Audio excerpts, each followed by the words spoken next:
Hello students, this is Uttkarsh, Bharghava. In this lecture, I'm gonna start with the chapter number 5th of unit number 3rd of class 11th Indian Economic Development, and the chapter is poverty. Now, poverty, it's a very common term often used in India. And let me tell you one thing, that before starting up with this new chapter, you have already studied the same chapter in class 9th economics.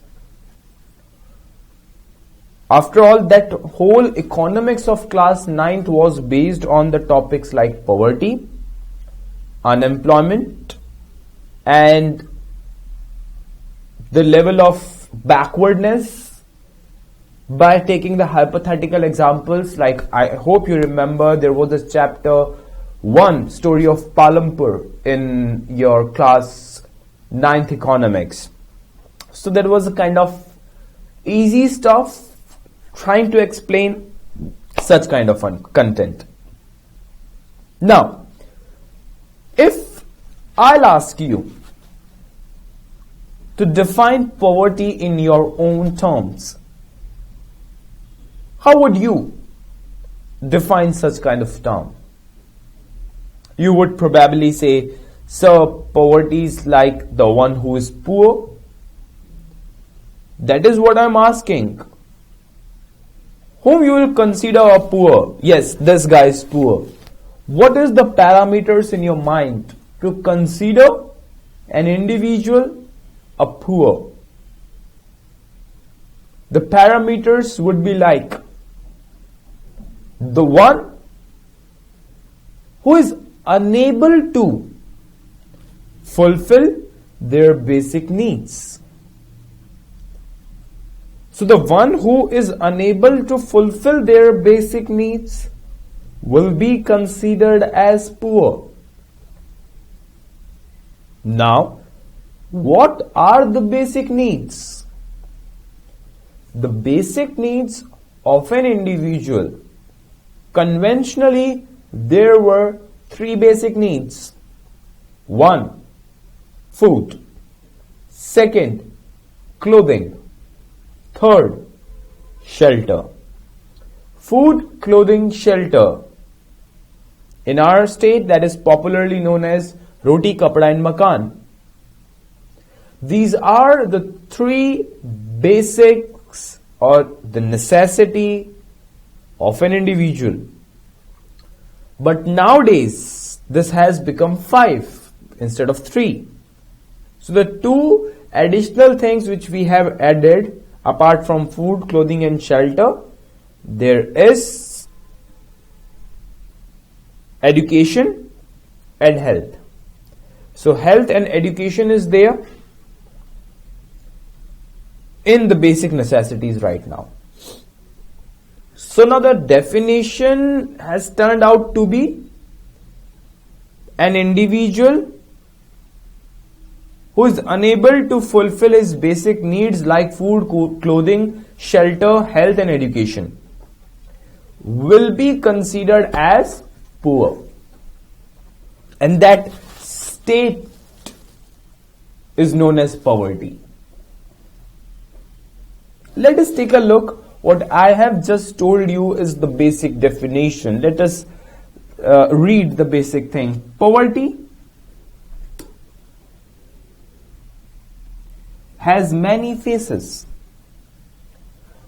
which have been changing from place to place and across time. So poverty has a lot of faces. So जो by time change होती है और place to place भी vary करती है. Poverty is an inability to fulfill the minimum requirement of life, the minimum requirements of life. So, I guess this is the perfect statement to express poverty. It is the inability to fulfill the minimum requirement of your life.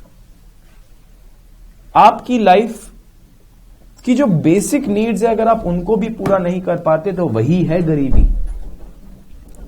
In other words, poverty refers to a state in which an individual is unable to fulfill even the basic necessities of life.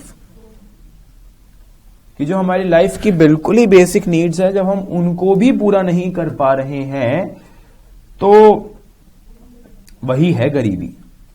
The minimum requirements includes food, clothing, housing, education and health, as I just told you. तो ये हमारी basic needs हैं. Now, characteristics of poor people. Now, how you will find that among these all, this one is the poor? How you will find such thing? So, the first is hunger and starvation. So, the point is,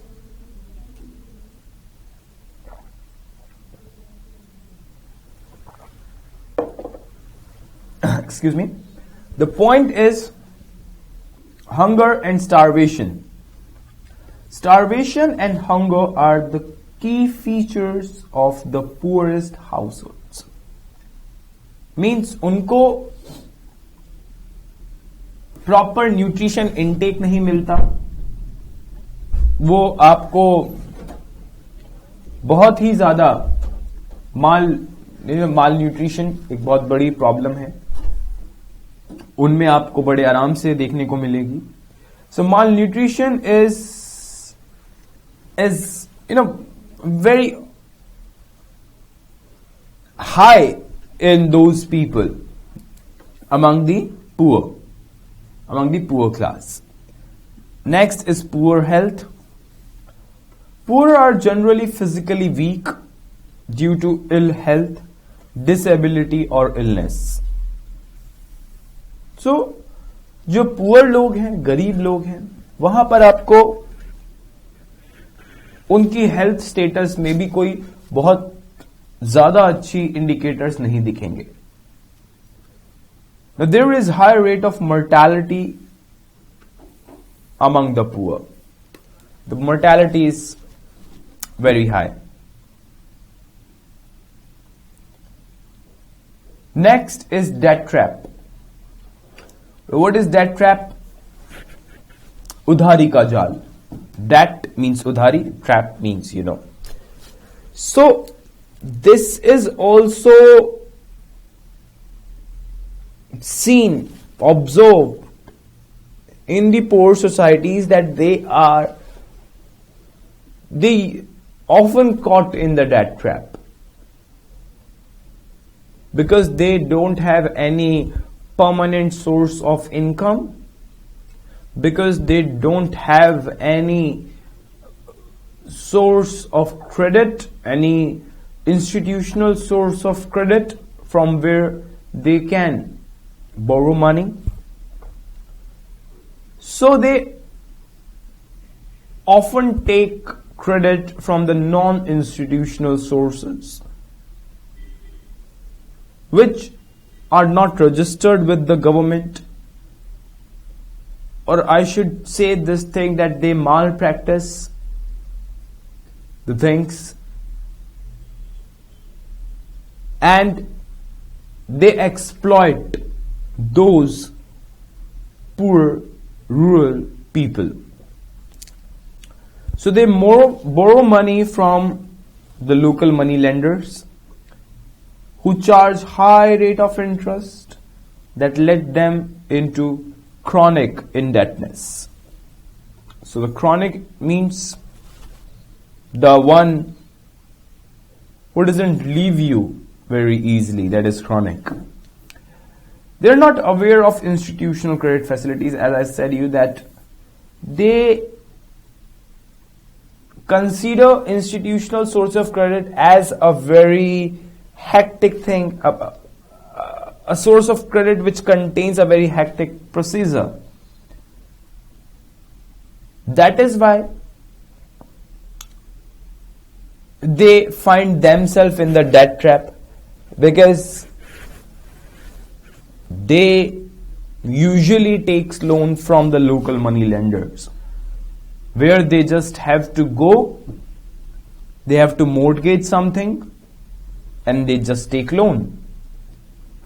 Just because that source belongs to their local area, just because they don't have to do a lot of paperwork, most of the work is just verbal, they just speak and the job is done. And those local money lenders, popularly known as Mahajans and Sahukars, Zamindars in India,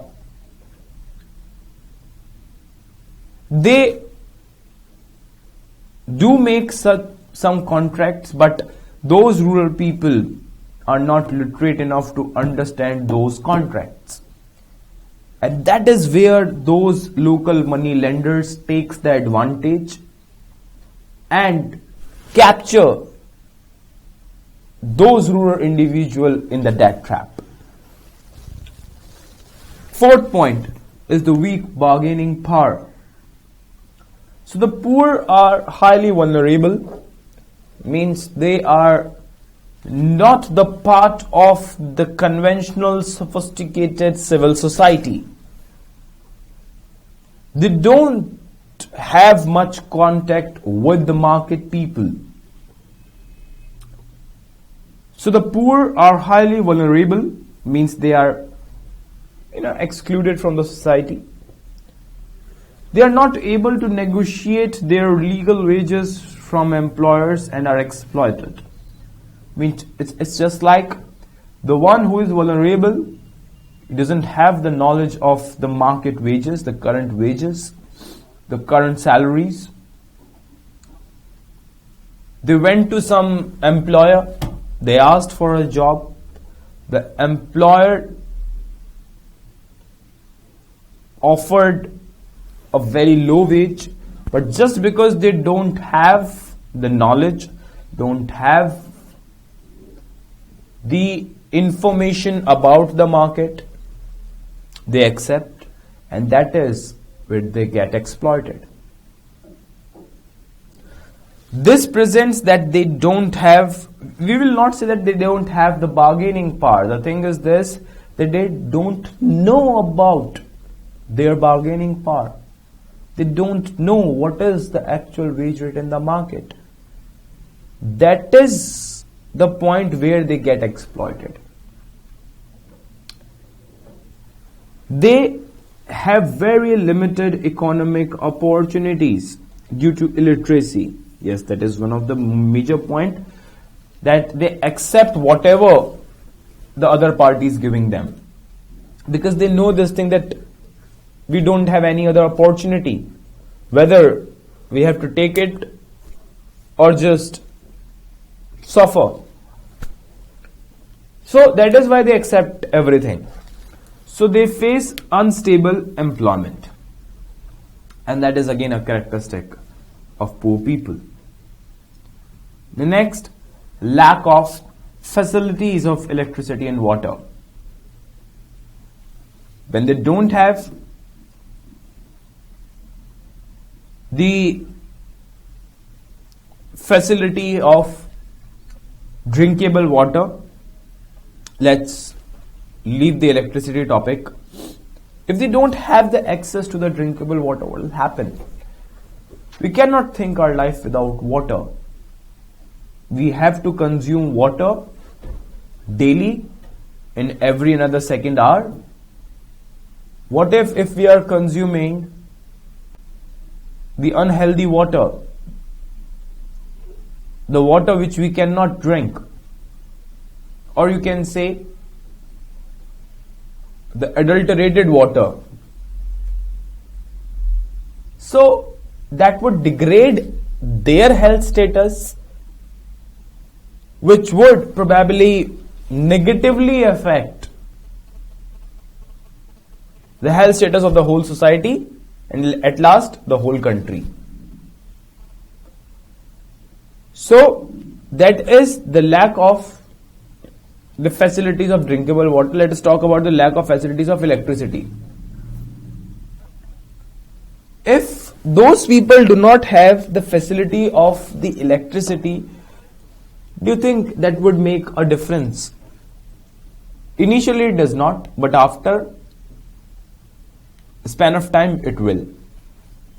Like these days, if you don't have electricity, you cannot run any machine, you cannot run any gadget, you won't get any information from the digital means, from your TV to your mobile to your I won't say luxurious, but yeah, semi-luxurious things like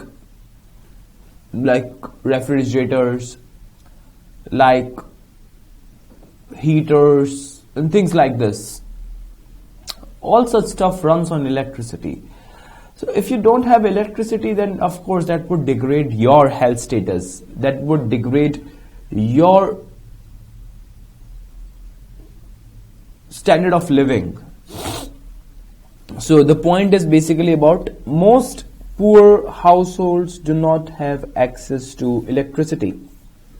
They do not have access to electricity. Their primary cooking fuel is firewood and cow dung cakes.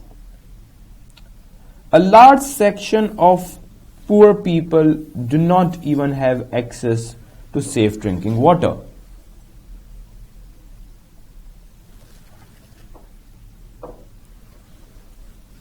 So just because they don't have electricity, they don't have the access to drinkable water, that is why their standard of living is very low, and that is why they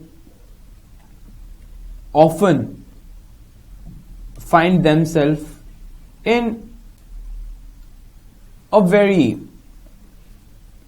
in a very unsafe position. So the point is basically this. Now,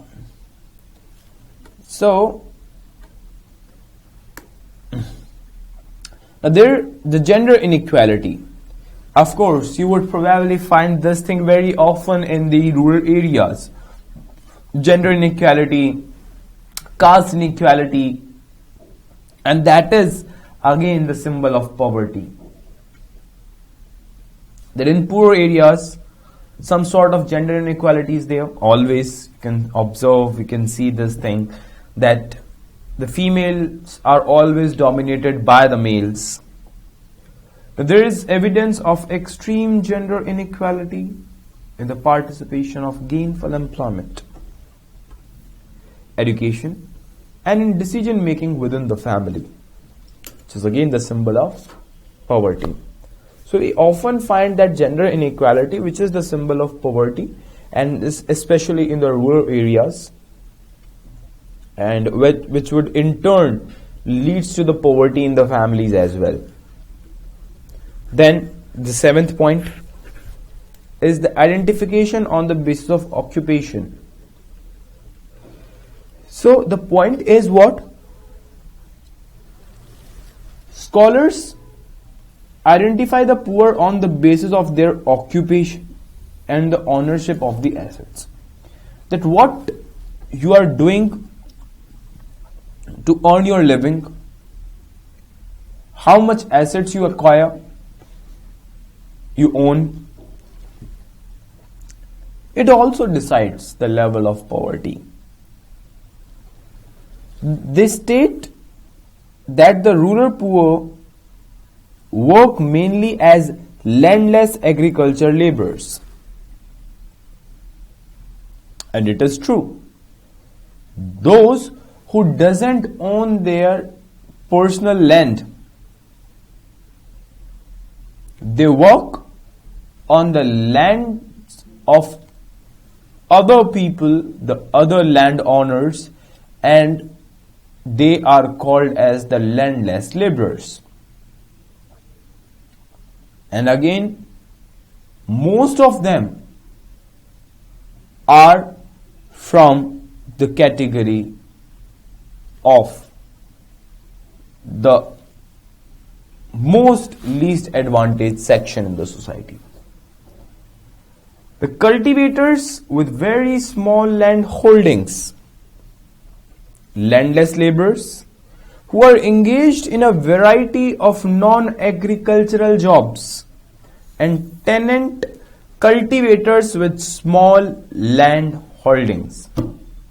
So the one who contains very small land, the one who doesn't own any land at all, the one who is engaged in some sort of non-agricultural jobs which are really very low paid, are often found out as a poor. So yes, it also depends upon your occupation, what kind of work you are doing, what kind of thing you are doing to carry out an economic activity or to fulfill your basic needs. So this is the thing which would decide the level of poverty of yours. Fine. So this is the thing. Now, the concept is of migration. Now, migration to urban areas.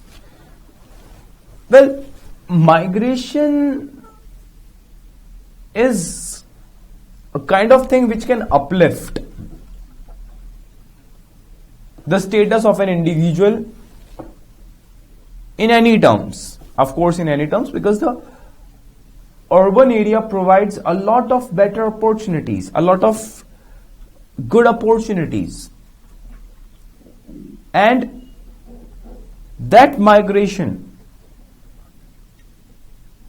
will benefit those who takes risk, those who know this thing that if we have knowledge, if we have talent, if we have skills, then I would surely find my kind of work in that urban area. Such people would surely shift themselves from below poverty line to above the poverty line, because they took the calculative risk. That is why if you are migrating, that will surely benefit you. Let us take a look what is written. The urban poor are largely the overflow of the rural poor who had migrated to urban areas in search of alternative employment and livelihood. So laborers who do a variety of casual jobs and self-employed who basically done a variety of things on roadside, who sell. The word is sell, guys, not del. So who basically sell a variety of things. Let us correct the word. This is sell. Yeah. Who basically sell the variety of things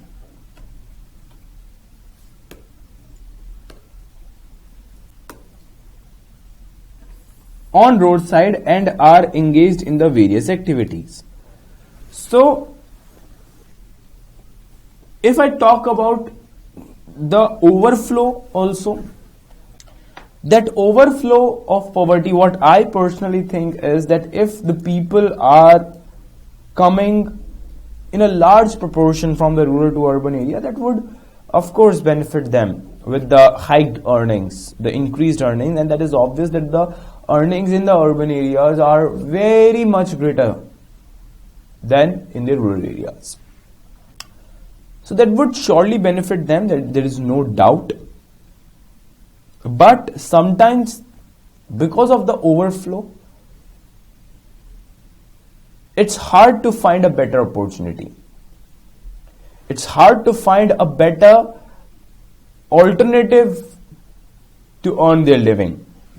Because as I said in my words before, that the one who has confidence on his knowledge, on his skills, on his talent,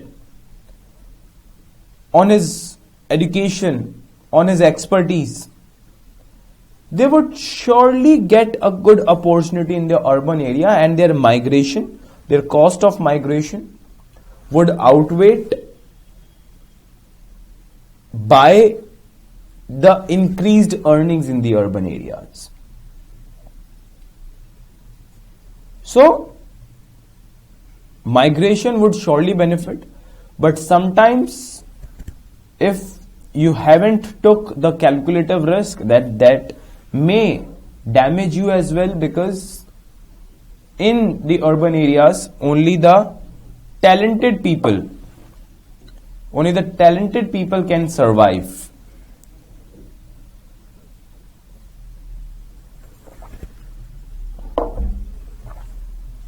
Now, the next topic is the relative poverty. Let us talk about the relative poverty, guys. Let's finish this topic. Poverty has two categories, guys. One is the relative and one is the absolute one. Firstly, talk about what is the relative poverty. Let me clear this concept in a very short sentence. When we are comparing our status, our performance with some other, maybe individual, maybe a state, maybe a country, maybe a company, or maybe any other body. When we are comparing our state with the another one, and if you find yourself in a better position or in a worse situation, then that is known as the relative poverty. Let me take a very good example to explain this term. If I compare India with Nepal, who is more richer? You will say India. Then who is relative poor? You will say Nepal. But what if I compare India with USA? Who is relatively richer? You would say USA. Who is relatively poor? That's India. So, in our first example, India was extremely richer than the Nepal. But when I compared India with US, we found India relatively poor. This is the concept of relative poverty. When you are poor in relation of some other. So, what is written? It refers to poverty of people in relation to other people, regions or nations. So, you can compare any individual, as I said, कोई individual हो, कोई firm हो, कोई state हो, कोई particular region हो या पूरी की पूरी country हो, तो आप इनको compare करते हैं एक दूसरे से. Now, it is the income position of one group of people in comparison with the other classes. Next point, relative poverty compares the inequality of income and assets ownership. उनके बीच का भी ये एक comparison रखते हैं. It helps in the understanding the relative position of different groups of the people. The relative poverty also considers the inequality of income and wealth while calculating it. So this is again the symbol of relative poverty. Then relative poverty is also interpreted in terms of inequality of income within the country. So आप इसे ऐसे भी interpret कर सकते हैं. For example in India, share of 20% of low income group of people in the national income is barely 8.5%, while that of 20% of high income group of people is 46.2%.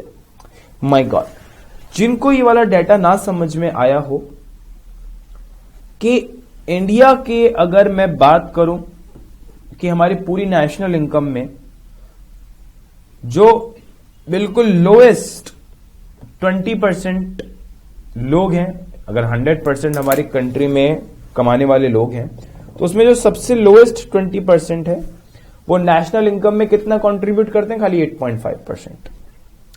और अगर मैं बात करूं टॉप 20% लोगों की, तो वो नेशनल इनकम में कितना कंट्रीब्यूट करते हैं? 46.2%।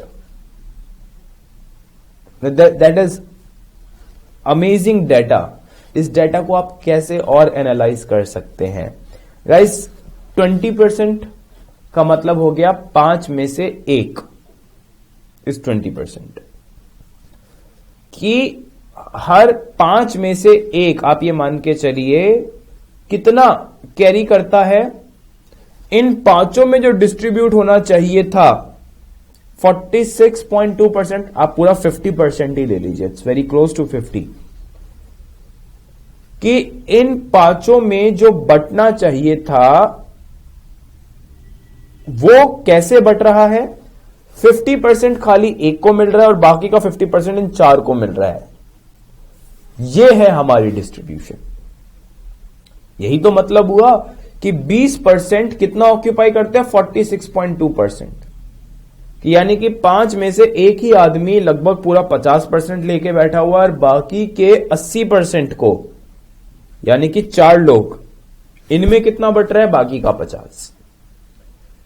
Now this presents the level of inequality in income and wealth in India. Fine. So this was the topic of relative poverty. जो next topic है that is absolute poverty. Absolute poverty क्या है हमारा? When we compare ourselves with our poverty line. मतलब जब हम खुद को खुद ही की poverty line से कंपेयर कर रहे हैं, then we call ourselves the absolute poor. Fine. We'll study about the absolute poverty in the next video, guys. तो अभी के लिए हमने रिलेटिव पॉवर्टी को पढ़ा और एब्सोल्यूट पॉवर्टी को पढ़ा। रिलेटिव पॉवर्टी दूसरे के रिलेशन में होती है, एब्सोल्यूट पॉवर्टी अपनी ही कंट्री की डिजाइन की गई पॉवर्टी लाइन के कंपैरिजन के साथ की जाती है। फाइन। तो ये हमारा चैप्टर चल रहा है पॉवर्टी, गाइस। इसमें हमने काफी सारी इंटरेस्टिंग बातें पढ़ी कि कैरेक्टरिस्टिक्स क्या होते हैं पॉवर्टी के, पॉवर्टी की क्या टाइप होती हैं, कैसे आप पॉवर्टी को एक्सप्लेन कर सकते हैं। Will talk about more stuff in the poverty in the next video. Till then keep revising, study hard, take care of yourself, come back soon. Thank you so much, guys.